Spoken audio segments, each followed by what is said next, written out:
we get asked what the Renew Party position is on independence and the second referendum. Firstly, we believe these are two separate issues.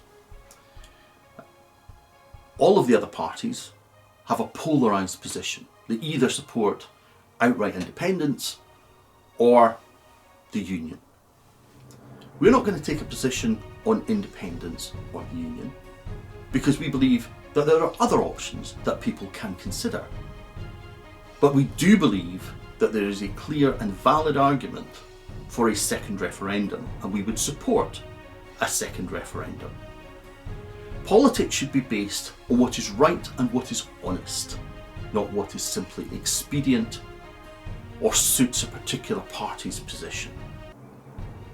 And for that reason, we believe that it's important that we have a clear path forward on the second referendum. In 2014, people voted 55 to 45 to remain in the UK and in the EU. And yes, in the EU was part of the deal. And it's still probably the preferred position of most people in Scotland. In 2016, people voted 62 to 38 to remain in the European Union, confirming a clear and overwhelming wish to be part of the European Union. Neither referendum is therefore being respected in Scotland. And much has changed since 2014. Brexit and a corrupt UK government head that list. As these constitutional decisions were reached by a public vote, it is only right that a further referendum is held to allow the people to clarify what happens next. However, we believe that we need to learn from the lessons of the first two referendums. And we propose the following way forward. Firstly, establish a criminal code for politics, ensuring an absolute obligation for honesty on all sides and evidence of the more outlandish claims that were made. We believe there should be a two-stage referendum. The first to establish if there is actually a desire for some form of constitutional change, and the second, if people did want some change, to agree a final deal, unlike Brexit. So instead of having independence means independence and the politicians deciding where the goalposts are going to go, the people will have a final say on what actually we're going to agree. The initial referendum should also not be a binary referendum. It shouldn't simply be a yes or no. Instead, there should be other options available so that the people tell the politicians what they want rather than the politicians simply allowing the people to make a decision on things they have chosen. What could those other options be? Well, you've got the status quo, obviously, and you've got independence, but you've got independence in the European Union, independence out with the European Union. Everyone should have a say on that. You've got the Isle of Man option.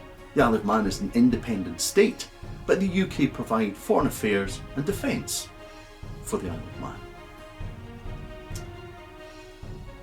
There could be a new act of union, not just between Scotland and England, but a new act of union that sets out a more equal relationship between Scotland, England, Wales and Northern Ireland, changing what we have at this point in time.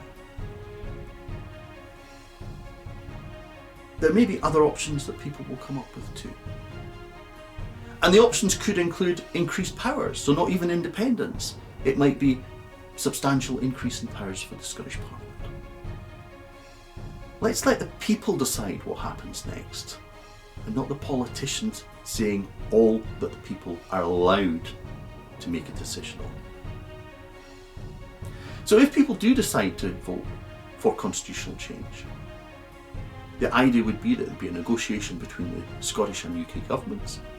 They would determine a settlement, and on the basis of that settlement, the Scottish Government could freely negotiate with the European Union, with NATO, United Nations, and so on. And during that period, we can decide things like currency. So all of these things that during the 2014 referendum were raised and couldn't be evidenced could be done, completed and put before the Scottish people in the confirmatory referendum. And because during that period of negotiation people would be made aware of what was coming out of it, people would be well informed, and the decision would be based on a well-informed electorate,